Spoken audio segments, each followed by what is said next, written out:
তাহলে নিউটনের প্রথম সূত্র নিয়ে কাজ করব, নিউটনের দ্বিতীয় সূত্র নিয়ে কাজ করব, নিউটনের কি তৃতীয় সূত্র নিয়ে কাজ করব। এবং সূত্র তিনটা যদি তুমি খুব ভালো মতো পারো এবং তুমি যদি দশম শ্রেণীর পদার্থবিজ্ঞানের স্টুডেন্ট হয়ে থাকো, তাহলে আজকের এই ক্লাসটা তোমার জন্য অনেক অনেক গুরুত্বপূর্ণ।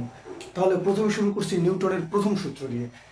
এটা হচ্ছে পদার্থবিজ্ঞানের তৃতীয় অধ্যায়, পদার্থবিজ্ঞান দশম শ্রেণী।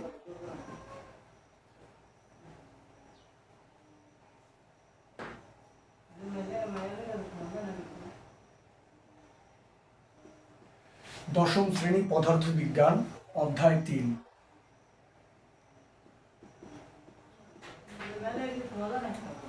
অধ্যায়ের নাম হচ্ছে বল। আচ্ছা, এটা হচ্ছে পদার্থবিজ্ঞানের তৃতীয় অধ্যায়। তৃতীয় অধ্যায়ের নাম হচ্ছে বল। প্রথমেই বল মানে কি, বল কাকে মানে বল বলতে তুমি কি বোঝো আসলে বলো তো? বল হচ্ছে, ধরো একটা নির্দিষ্ট ভরের বস্তু, এটা একটা নির্দিষ্ট ভরের বস্তু আছে, এটার উপর মানে উপরে তুমি কিছু পরিমাণ ধাক্কা দিলা, কিছু পরিমাণ বলে ধাক্কা মারলা। যখন কিছু পরিমাণ বলে ধাক্কা মারলা, দেখছো বল কথাটা কিন্তু অটোমেটিক চলে আসছে। তুমি ধাক্কা দিলা বা একটা বস্তু এখান থেকে আরেকখানে নিয়ে সরালা, এই সমস্ত বিষয়কে কি বলে? বল বলে। মানে এই সমস্ত বিষয় হচ্ছে বল। বল হচ্ছে একটা শক্তির রূপ বা শক্তির মাধ্যম, তুমি যার মাধ্যমে একটা স্থান থেকে অন্য স্থানে নাও, ঠিক আছে, বা কিছুর পরিবর্তন ঘটানো। এই পরিবর্তন ঘটানোটাই হচ্ছে এক ধরনের বল। এখন এই তৃতীয় অধ্যায়ে বিজ্ঞানী নিউটন তিনটা সূত্র নিয়ে কাজ করছে, এবং তিনটা সূত্রের তুমি যদি গাণিতিক রূপগুলো জানো, তাহলে আশা করি তোমার এই তৃতীয় অধ্যায় সংক্রান্ত কোনো ধরনের সমস্যা হবে না। এখন এখানে কি বলছে, অধ্যায় 3-এ বল। তাহলে বলকে কি দ্বারা প্রকাশ করে জানো? বলকে প্রকাশ করা হচ্ছে এফ দ্বারা। বলকে প্রকাশ করে কি দ্বারা? এফ দ্বারা। আমি এই অধ্যায় সংক্রান্ত কিছু কিছু জিনিস তোমাকে শিখাবো। যেমন নিউটনের প্রথম সূত্র, প্রথম শিখা হচ্ছে নিউটনের ফার্স্ট ল, নিউটনের প্রথম সূত্র।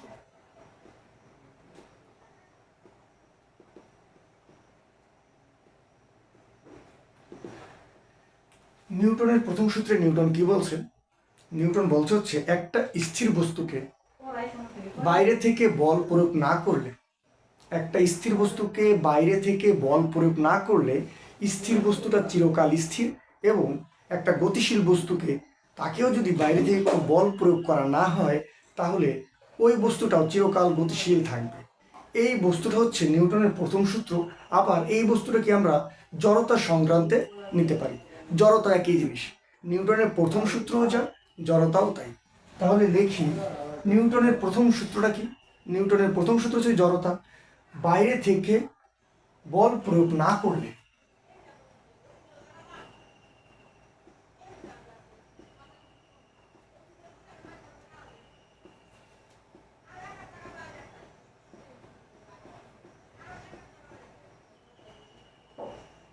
বাইরে থেকে বল প্রয়োগ না করলে স্থির বস্তু চিরকাল স্থির, স্থির বস্তু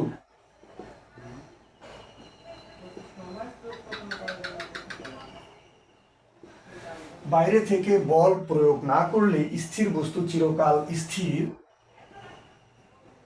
এবং গতিশীল বস্তু, গতিশীল বানান ভুল, গতিশীল বস্তু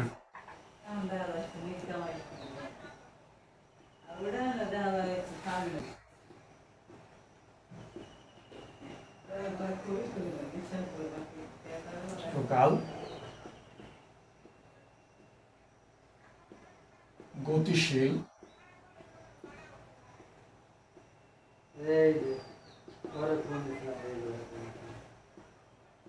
কি লিখলাম প্রশ্নটা, মানে দুঃখিত, নিউটনের প্রথম সূত্রটা কি লিখলাম?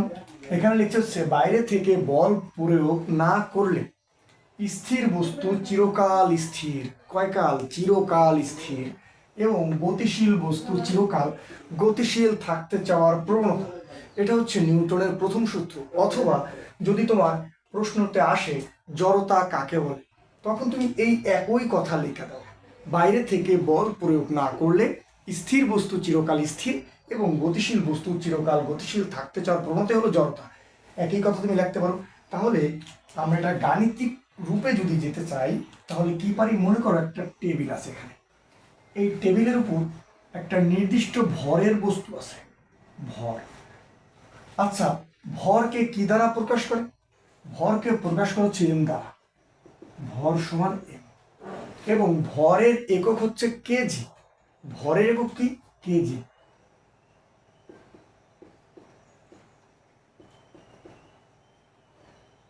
ভরের একক কেজি। আমি কোথায় ছিলাম? একটা নির্দিষ্ট ভরের বস্তু। আচ্ছা, মনে করি নির্দিষ্ট ভর মানে এম ভরের বস্তু, আর ভর হচ্ছে এম ভর। এই এম ভরের বস্তুর উপর, এই এম ভরের বস্তুর উপর আমি যদি কোনো প্রকার বল কাজ না করি, মানে ধাক্কা না দিই, মানে বল মানে এফ। আচ্ছা, বলকে কি দ্বারা প্রকাশ করে? বলকে প্রকাশ করে হচ্ছে এফ দ্বারা। এখন বলের একক কি? বলের একক হচ্ছে নিউটন।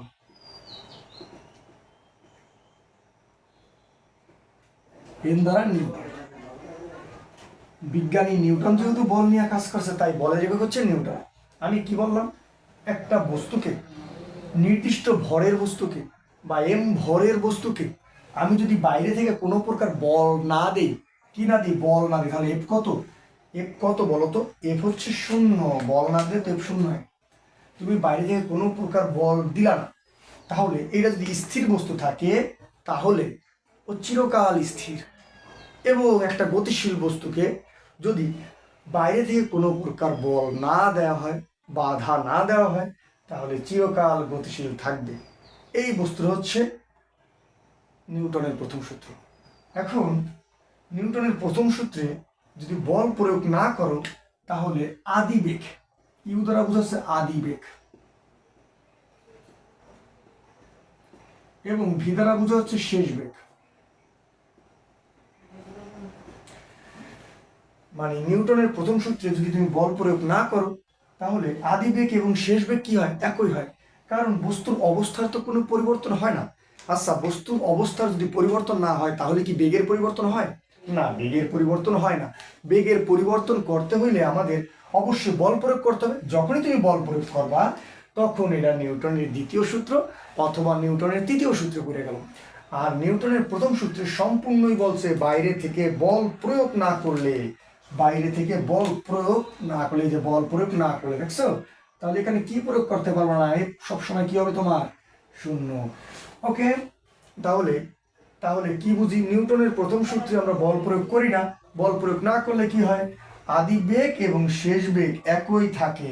নিউটনের প্রথম সূত্রে বেগের কোনো পরিবর্তন হয় না। তাহলে এখানে যেহেতু তোমরাই বেগ, আমরা একটা জিনিস শিখি, বেগের একক কি? বেগের একক হচ্ছে মিটার পার সেকেন্ড।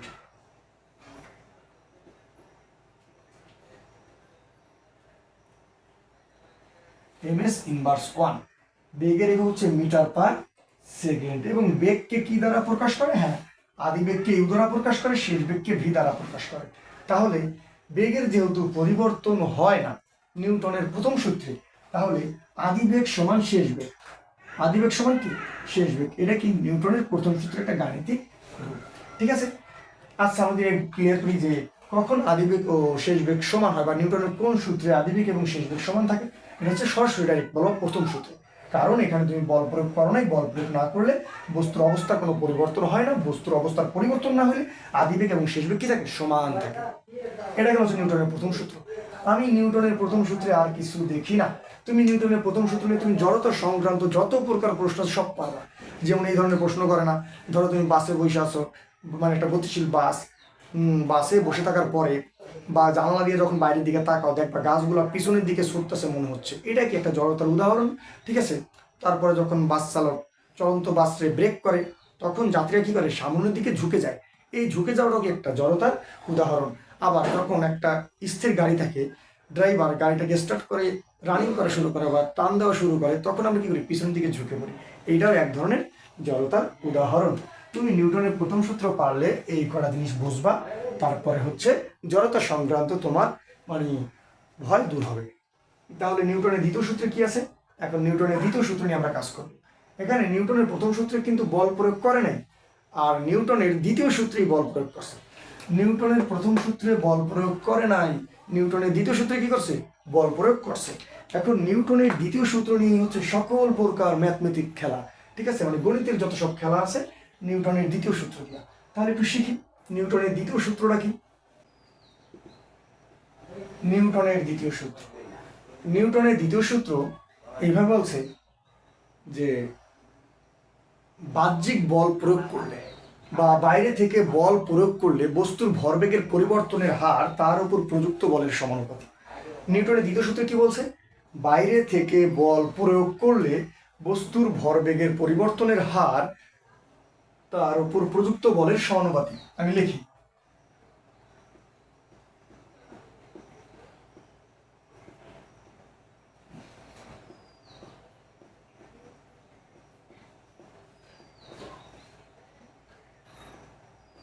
বাইরে থেকে বল প্রয়োগ করলে বস্তুর ভরবেগের পরিবর্তনের হার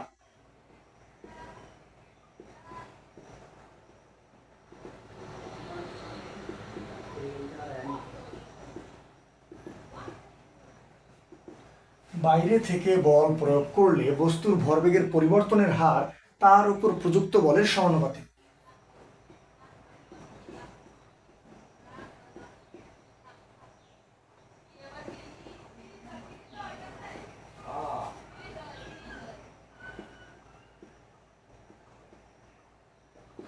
আমি কি বলছি?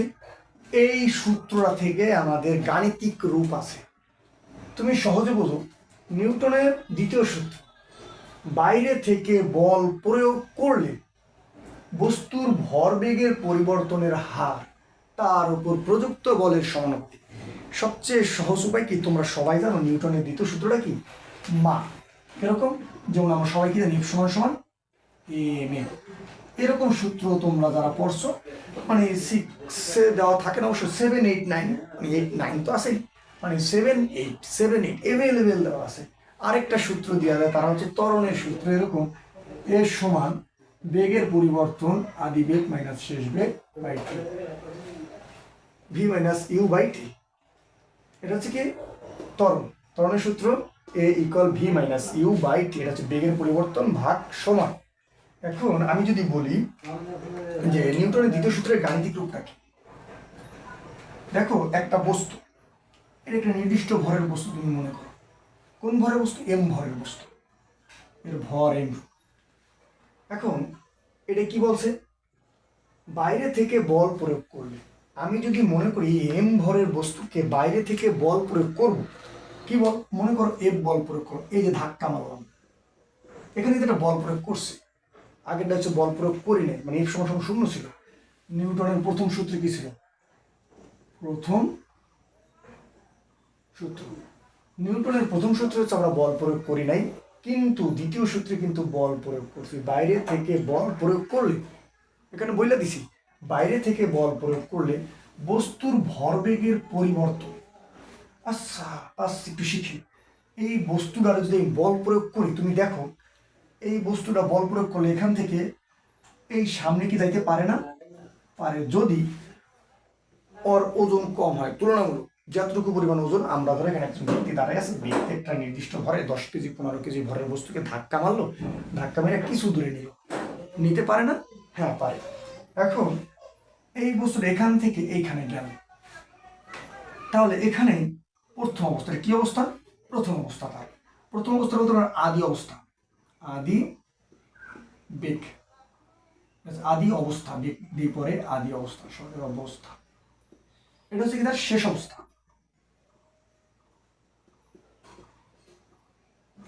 একটা হচ্ছে আদি অবস্থা, আর একটা হচ্ছে কি শেষ অবস্থা। তুমি একটু বোঝো, একটা বস্তু আছে নির্দিষ্ট ভরে, এই বস্তুকে তুমি বাইরে থেকে বল প্রয়োগ করবা, বাইরে থেকে বল প্রয়োগ করার পরে ও একটা নির্দিষ্ট দূরত্ব যাইতে পারে, ঠিক আছে, যদি ওর ভর বা দুঃখিত, যদি ওর ওজন তুলনামূলক কম হয়। এখন এই এম ভরের একটা বস্তুকে আমি ধাক্কা দিলাম, ধাক্কা দেওয়ার আগে তুমি কল্পনা করে আদি অবস্থা, এই অবস্থায় কি ছিল? তুমি আর বল প্রয়োগ করো নাই, মানে ও স্থির ছিল। তাহলে স্থির অবস্থায় আদিবেগ কি? শূন্য। মেমোরিতে নাও, অঙ্ক করতে গেলে প্রত্যেক জায়গায় আদিবেগ আছে, আদিবেগ আছে, আদিবেগ আছে, যেহেতু তৃতীয় অধ্যায় বা দ্বিতীয় অধ্যায় অঙ্ক করো তখন, তাহলে আদিবেগ কি হয়? শূন্য হয়। কিন্তু বেগ, এটা কি অবস্থা? আদি অবস্থা, মানে আদি বেগ। আদি বেগ, আদি বেগকে প্রকাশ করে, ধরো আদি বেগ সমান কি ইউ। ওকে, তারপরে এটা কি শেষ একটা নির্দিষ্ট সময় পর বস্তুটা এখান থেকে এটা জায়গায় আসে, একটা নির্দিষ্ট মানে সময় পরে, সময় এখান থেকে এখান থেকে কি লাগছে? টাইমও লাগছে, দেখছো? টাইম দিয়ে প্রকাশ করে আবার টি দ্বারা। টাইম দিয়ে কি দ্বারা প্রকাশ করে? টি দ্বারা। যদি বলি সময়, ঠিক আছে, সময়কে কি দ্বারা প্রকাশ করে? সময়কে হচ্ছে টি দ্বারা প্রকাশ করে। তাহলে টাইমের একক কি, মানে সময়ের একক কি? হ্যাঁ, সময়ের একক হচ্ছে সেকেন্ড। সময়ের একক লেখা নিও, সময়ের একক সেকেন্ড, মানে এস, সেকেন্ড। ওকে, এখন যদি এটা ঘন্টা দেওয়া থাকে, ঘন্টা থেকে আমাকে সেকেন্ডটা পরিবর্তন করে নিতে হবে। মিনিটে দেওয়া থাকলে মিনিট থেকে সেকেন্ডটা পরিবর্তন করে অঙ্ক করতে হবে। তাহলে এটা হচ্ছে আদি বেগ ইউ। তাহলে এটা কি, তার শেষ বেগ না? শেষ বেগ। আচ্ছা, শেষ বেগের কি দ্বারা প্রকাশ করে? শেষ বেগ হচ্ছে সমান ভি, শেষ বেগ। আমি যদি বলি এইটা তোর আদি অবস্থা, তাহলে আদি অবস্থায় কি আছে? ভর আছে এম, এবং বেগ আছে। তাহলে বলতে পারে আদি ভরবেগ। তাহলে আদি ভরবেগ কি হয় একটু দেখো তো। আদি ভরবেগ, আদি ভরবেগকে আমরা প্রকাশ করতে পারি এম ইউ দিয়া। দেখো, আদি ভরবেগ। আচ্ছা, তার আগে বলি তো ভরবেগ মানে কি? আমি এম ইউ তো পরে যাবো, এম ইউতে পরে যাবো, তার আগে একটু আদি ভরবেগ বা দুঃখিত শুধু ভরবেগ নিয়ে কাজ করো। কি নিয়ে কাজ করো? ভরবেগ। দেখি তো এখানে আমি কাজ করতে পারি কিনা। ভরবেগ, যদি পরীক্ষা আসে ভরবেগ কাকে বলে, তুমি কি করবা? তুমি লিখবা ভর এবং বেগের গুণফলকে ভরবেগ বলে। ভর এবং বেগের গুণফলকে কি বলে? ভরবেগ বলে। দেখো, এখানে হচ্ছে ভর, এটা কি ভর গুণ বেগ, দেখছো? এই ভর এবং বেগ গুণ করলে কি পাও? তুমি ভরবেগ পাও। ভর এবং বেগের গুণফলকে কি বলে? ভরবেগ বলে। তাহলে এখানে দেখো দি, এই আদি, আদি কেন? আদি হচ্ছে আদি অবস্থা বা প্রথম অবস্থা, এই কারণে আদি। এখন আদি ভরবেগ, ভর কোনটা? ভর হচ্ছে এম, এম, এবং বেগ কোনটা? যেহেতু আদি অবস্থা এই কারণে বেগ হবে ইউ। আদি ভরবেগ কি? ইউ। তাহলে বলো তো ভাইয়া, এইটা কি অবস্থা? শেষ অবস্থা না? তাহলে শেষ ভরবেগ কি হবে? শেষ ভরবেগ কি হবে? কে পারবা? শেষ ভর বেগ সমান এম ভি। দেখছো, আদি ভরবেগ কি? M U. আর শেষ ভরবেগ কি? M V. আদি ভরবেগ এম ইউ, শেষ ভরবেগ এম ইউ। আমি প্রশ্ন মানে দুঃখিত, এই নিউটনের দ্বিতীয় সূত্রটা আরেকবার একটু পড়ি। বাইরে থেকে বল প্রয়োগ করলে, হ্যাঁ আমরা বাইরে থেকে একটা বল প্রয়োগ করছি, বল প্রয়োগ করছি বিধায় এই বস্তুটা এখান থেকে এইখানে আসছে। বল প্রয়োগ করলে বস্তুর ভরবেগের পরিবর্তনের হার। দেখো, এই বস্তুটা বল প্রয়োগ করছি, বল প্রয়োগ করার পর কি হয়েছে? ভরবেগের পরিবর্তনের হার হয়েছে। হ্যাঁ, ভরবেগের পরিবর্তনের হার, কারণ এখান থেকে এখানে আসছে, পরিবর্তন হয়েছে। হার মানে কি? একটা সময়, টাইম লাগছে। ঠিক আছে, বস্তুর ভরবেগের পরিবর্তনের হার তার উপর প্রযুক্ত বলের সমানুপাতিক। এখন এখানে বলছে ভরবেগের পরিবর্তন, মানে এই কথাটা একটু ক্লিয়ার করি। বস্তুর ভরবেগের পরিবর্তন, বস্তুর ভরবেগের পরিবর্তন এখানটায় করি।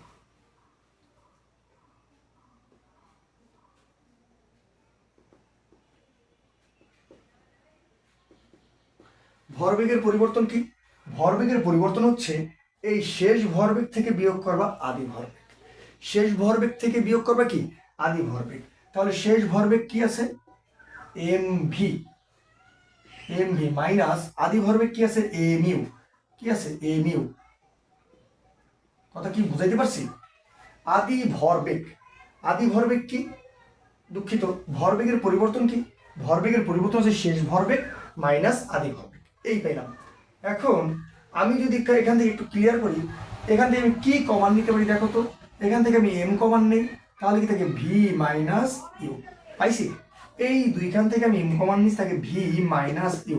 যেহেতু তোমরা সায়েন্সে পড়ো, তাহলে সায়েন্সের একেবারে ইজি ইজি টেকনিক এগুলো তো আসলে মাথায় মানে দুঃখিত এরকমভাবে অত মানে গভীরভাবে বোঝানোর কিছু নেই, অনেক মানে সিম্পল ব্যাপার। তুমি বস্তুর ভরবেগের পরিবর্তন পাইছো, তারপরে বস্তুর ভরবেগের পরিবর্তনের হার। এই হার মানে কি জানো? এই হার মানে হচ্ছে এখান থেকে তুমি যখন এখানে গেছো একটা সময় হয়েছে, ওই সময় দিয়ে ভাগ করা। সময় দিয়ে কি? ভাগ করা। তাহলে কি? বস্তুর ভরবেগের পরিবর্তনের হার। আচ্ছা, বস্তুর ভরবেগের পরিবর্তনের হার বা ভরবেগের পরিবর্তনের হার,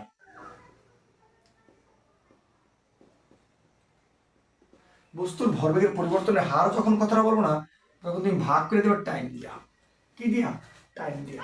কারণ এখান থেকে এখানে যাইতে যতটুকু সময় লাগছে ওইটাই হচ্ছে ওই বস্তুর পরিবর্তনের হার, তার উপর প্রযুক্ত বলের সমানুপাতিক। দেখো, তার উপর প্রযুক্ত বল, এই প্রযুক্ত বলকে কি দ্বারা প্রকাশ করে? হ্যাঁ, বল হচ্ছে ওসির দ্বারা। আর প্রযুক্ত বল, সমস্যা কি? প্রযুক্ত বলের মানে এফ, ঠিক আছে, সমানুপাতিক। তাহলে প্রযুক্ত বলের সমানুপাতিক কথাটা কি লিখি দেখি একটু। প্রযুক্ত বলের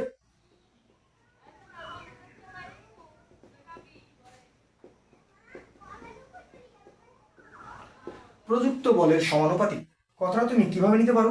প্রযুক্ত বল, যেহেতু বল মানে আমি কি জানি, এখানে এফ জানি, তাহলে এখানে আমি এরকম লিখবো এফ সমানুপাতিক চিহ্ন দিবা, তারপরে এই জিনিসটা লিখে রেখা লিখে দিবা M bracket V minus U division টি।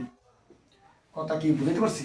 এখন আমি যদি বলি এইখানে এই সমানুপাতিক চিহ্ন উঠাইয়া, সমানুপাতিক চিহ্ন উঠে একটা ধ্রুবক আনবা, যে এই ধ্রুবক হচ্ছে কে এবং কে এর মান হচ্ছে 1। এখানে একটু লিখি এফ দিলাম কে, কি দিলাম? এই কে হচ্ছে একটা সমানুপাতিক ধ্রুবক, ধ্রুবক যার মান হচ্ছে কি 1, যার মান হচ্ছে 1। এখন সমান দিই, এখানে কি থাকে এম, তারপরে V minus U division T. আমি যদি একটু একটু উপরে বুঝাই, উপরে তো জায়গা আছে আমার এখানে, আর এখানটা কাজে লাগাই। এখানে কি কাজে লাগাইতে পারি? এই কে এর মান কত? কে এর মান হচ্ছে 1, এই 1 দিয়া এফ রে গুণ করলে এফ হয়ে যায়। তাহলে এফ ইকুয়াল, তুমি লেখো এফ ইকুয়াল, এত করে না লিখি, এখানে লেখো F equal M bracket V minus U division T. আমি যদি বলি ভাইয়া, কি বলি? আমি কি বলি? এফ সমান, তুমি দেখো তো এতটুকু, আমি যতটুকু করে ধরতে বলবো তুমি শুধু ততটুকুই ধরবা, আর বেশি কিছু না। এ টু প্রেজেন্ট আলাদা করি, এখানে কি আছে? ভি মাইনাস ইউ বাই টি। দেখো দি ভি মাইনাস ইউ বাই টি, এতটুকুর পরিবর্তন কি লিখতে পারি? এ কি লেখা যায়? আরেকবার কোন জায়গায়? ভি মাইনাস ইউ বাই টি এর পরিবর্তে দেখো দি ভি মাইনাস ইউ বাই টি এর পরিবর্তে কি এ লেখা যায়? তুমি বলবো হ্যাঁ যায়। তাহলে এফ লিখলাম, সমান দিলাম, এই এম লিখলাম, আর এতটুকুর পরিবর্তে কি লিখলাম? এই হচ্ছে আমাদের রেজাল্ট। এফ সমান কি? M A. এফ সমান কি? M A. কথা কি বুঝতে পারছি? এটা হচ্ছে নিউটনের দ্বিতীয় সূত্রের গাণিতিক রূপ। আমি এখানে কি করছি আর একটু বোঝানোর চেষ্টা করি। এখানে হচ্ছে নিউটনের দ্বিতীয় সূত্র লেখার পরে বাইরে থেকে বল প্রয়োগ করলে বস্তুর ভরবেগের পরিবর্তনের হার তার উপর প্রযুক্ত বলের সমানুপাতিক। এখন বাইরে থেকে যেহেতু বল প্রয়োগ করছি একটা নির্দিষ্ট ভরের বস্তুরে, এই বস্তুটা এখান থেকে মনে করো এখানে গেল কতটুকু সময়? টি সময় গেল। এখান থেকে এখানে যাইতে বস্তুর যে পরিবর্তনের জন্য সময় লাগছে, এই সময়টারে বলে পরিবর্তনের হার, তার উপর প্রযুক্ত বলের সমানুপাতিক। তার উপর প্রযুক্ত বলের কি? সমানুপাতিক। আমি এখান থেকে মানে আদি অবস্থা একটা, শেষ অবস্থা একটা। এবার আদি অবস্থা থেকে আদি ভরবেগ বের করলাম মানে এম ইউ মিউ, আবার শেষ ভরবেগ থেকে, দুঃখিত, শেষ অবস্থা থেকে কি বের করছি? শেষ ভরবেগ যেটা কি এম ভি। এখন এইটুকু করার পরে, এতটুকু করার পরে আমি লিখছি কি বেগের পরিবর্তন। বেগের পরিবর্তন পাইলাম কোথায়? আমি এই দেখো ভরবেগের পরিবর্তন আর বেগের পরিবর্তন, আমি লিখছি ভরবেগের পরিবর্তন মানে আদি শেষ ভরবেগ, শেষ ভরবেগ মাইনাস কি আদি ভরবেগ, শেষ ভরবেগ মাইনাস আদি ভরবেগ। এইখান থেকে আমি কি কমান নিছি? এম এম কমান নিছি, তাই কি ভি মাইনাস এই থাকে ইউ, লিখছি ইউ। এটা হচ্ছে ভরবেগের পরিবর্তন। যখন হার লিখছি তখন সময় দ্বারা কি করছি? আমি ভাগ করছি। তারপরে প্রযুক্ত বলের সমানুপাতিক। প্রযুক্ত বলের সমানুপাতিকটা কি? প্রযুক্ত বলের সমানুপাতিক হচ্ছে বল মানে এফ সমানুপাতিক চিহ্ন দিলাম, তারপর এখানে যা আছে তা দেখে দেখে লিখলাম। এখন এই সমানুপাতিক চিহ্নটা উঠানোর জন্য আমি একটা ধ্রুবক আনছি, সেই ধ্রুবকের মান হচ্ছে কে। এই কে এর মান হচ্ছে আবার 1। এখন এক দা এফ গুণ করলে আমার এফই হয়, লিখলাম এফ, আর এই পাশে যা আছে তা দেখে দেখে লিখলাম। এখন দেখলাম কি V minus U division T, V minus U division T এর মান কি? মানে এর পরিবর্তে কি লেখা যায়? এর পরিবর্তে এ লেখা যায়। তাহলে এতটুকুর পরিবর্তে আমি কি লিখলাম? এ লিখলাম। এটা গেল নিউটনের দ্বিতীয় সূত্র। হ্যাঁ, এখন কিন্তু এখানে ক্লাস আছে আরেকটা। এই যে কি আছে? আমি যদি বলি প্রমাণ করো যে, বা নিউটনের দ্বিতীয় সূত্রের সাহায্যে নিউটনের প্রথম সূত্র প্রমাণ করো, এরকম বলতে পারে, অনেক সময় বইলা দেয়। নিউটনের দ্বিতীয় সূত্রের সাহায্যে নিউটনের প্রথম সূত্র প্রমাণ করো, এরকম ভাবে বইলা দিলে অঙ্কটা কিন্তু আমাদের সমাধান করতে হবে। ঠিক আছে, এখন আমি নিউটনের দ্বিতীয় সূত্র শিখলাম, নিউটনের তৃতীয় সূত্র। আমি এই ক্লাসটা মানে অনেক বড় হইতেছে, এই কারণে নিউটনের তৃতীয় সূত্র শেষ করে দেবো দ্রুত, আর ওই ক্লাসটা পরবর্তীতে দেবো। দেখি নিউটনের তৃতীয় সূত্র একেবারে সহজ।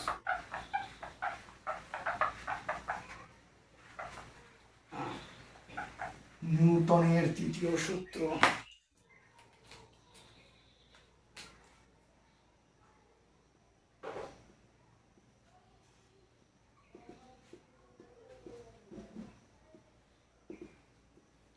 আচ্ছা নিউটনের তৃতীয় সূত্রটা কি? নিউটনের তৃতীয় সূত্র হচ্ছে প্রত্যেক বস্তুরই ক্রিয়া এবং প্রতিক্রিয়া বল আছে। ধরো এই আমার পাশে যে বোর্ডটা আছে, বোর্ডকে যদি আমি জোরে ধাক্কা দিই কি নিতে পারতাছি? বা এই যে দেয়ালটা আছে, এই দেয়ালটাকে যদি আমি জোরে ধাক্কা দিই, ঠিক আছে, দেয়াল আছে বা যে কোনো একটা বস্তু আছে, আমি জোরে যদি ধাক্কা দিই বা যেই চেয়ারে বসে থাকি, ওই চেয়ারটা একটু বসে রইলাম, এখন ওই চেয়ারটা কেন ভাঙা যায় না? মানে যতক্ষণ পর্যন্ত ওই চেয়ার বিপরীত একটা বল প্রয়োগ করে ততক্ষণ পর্যন্ত আমরা ঠিকঠাক বসে থাকি। যখন ও বিপরীত বল প্রয়োগ করতে না পারে তখন কিন্তু ভাঙা যায়, এরকম একটা অবস্থা।